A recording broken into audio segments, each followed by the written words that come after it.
Hello there and welcome to LightSpeed English. Here we are in sunny Scotland and we are in an interview with, who are we with today? Vivian. Vivian. Okay Vivian, well thank you very much for doing this interview with us. Vivian, tell us a little bit about yourself. So you live in Scotland. What part of Scotland do you live in? I live in I live in the countryside near a village called Balfron. And we're not too far away from Loch Lomond and Glasgow.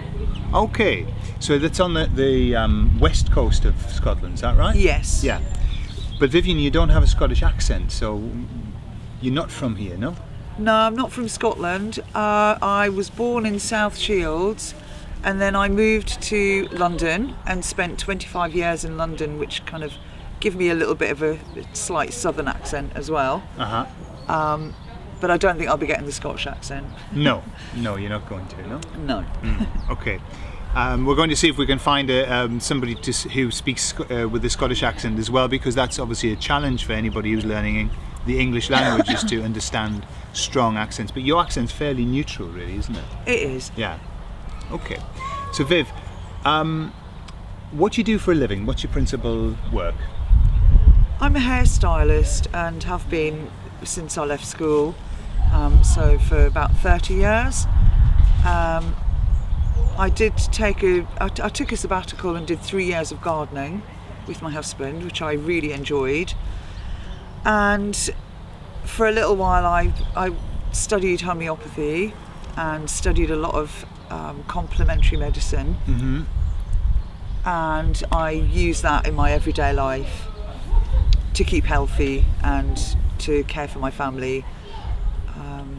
Okay, so when you talk about complementary medicine, so that's homeopathy.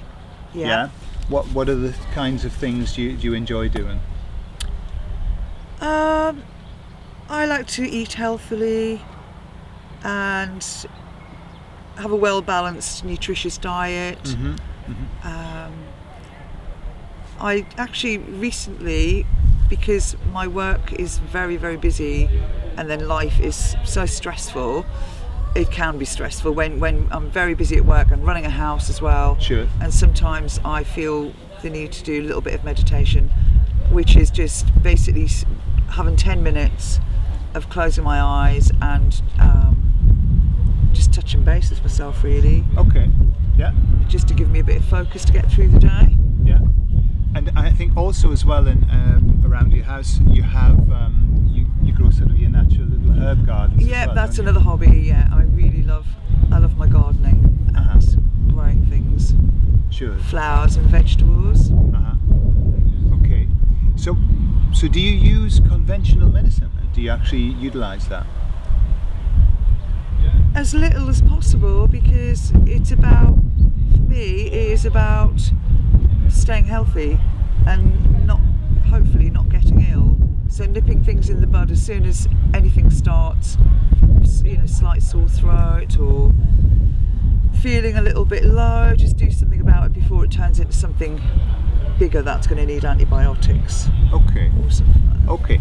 I'm interested to know your opinion on, obviously you've studied homeopathy, and a few years ago there was a big push to disprove homeopathy, to say that it did nothing, they couldn't prove that it helped anything. What's your opinion of that? Why do you think people are so against natural medicine? I think it's down to conditioning. People are brought up from birth using using mainstream medicine and thinking and being brought up to believe it is the only kind of medicine. Sure. And really, mainstream medicine came after holistic and natural medicine. Yeah. And I think we are reverting back to the natural way. I think more and more people are tuning into natural health, eating the right foods, being aware of what they're intolerant to, Sure. and being responsible for their own health. Mm-hmm. So I think it's making a very big comeback. Okay. It's not new. It's not new age.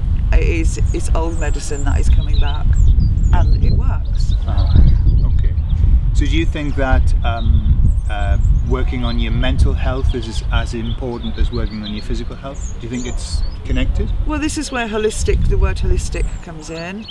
It's the body as a whole, which is obviously the body, the mind, and the spirit. But it's mentally, emotionally healthy is very important. Yeah. Okay. So what about you? How do you work on your mind? What kind of things do you do for your mind? Meditation. A little bit of meditation. Uh-huh. Just to kind of center myself, to keep myself balanced. Yeah. Because I think we live in such a busy time. We end up getting very heady, very sort of thinking a lot of what we're doing next all the time, and making mental lists. So we end up kind of in our heads quite a lot, which is an imbalance. You end up being a little bit imbalanced. Sure. I'm trying to stay in the present, trying to be in the present, which is really hard. Sure. And this is where a little bit of meditation comes in. Okay. And really helps. Okay.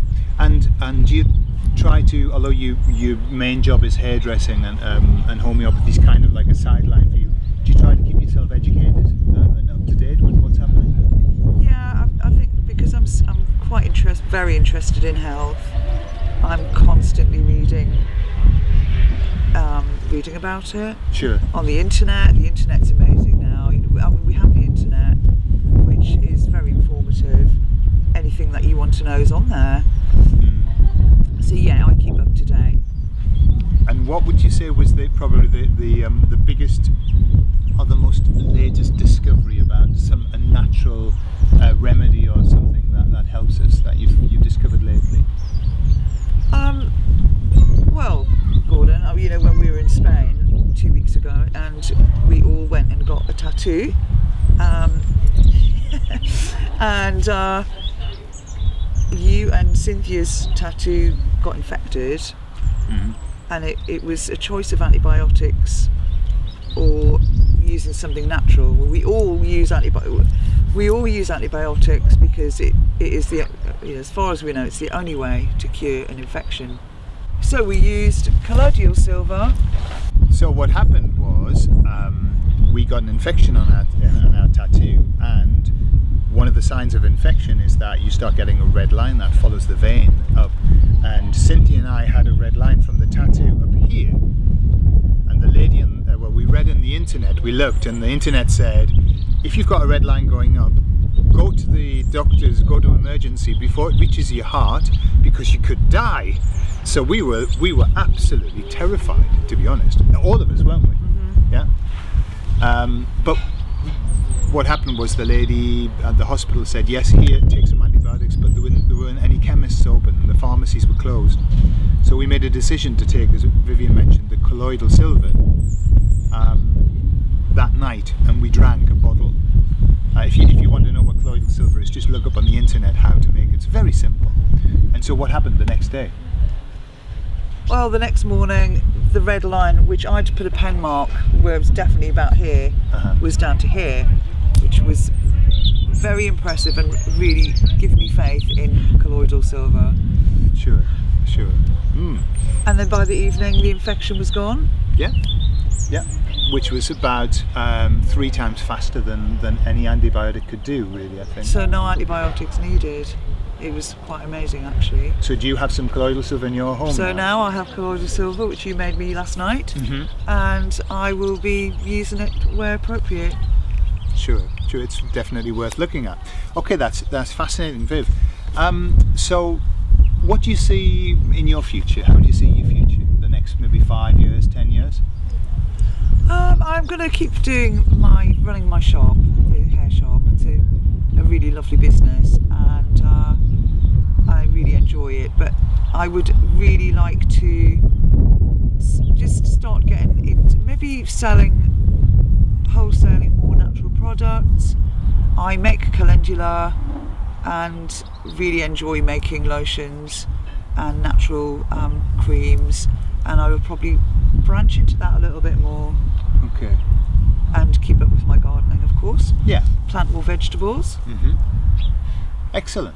Well, Vivian, thank you very much for that interview. You're That was welcome. very helpful. Thank you very much, and we'll see you in the next one.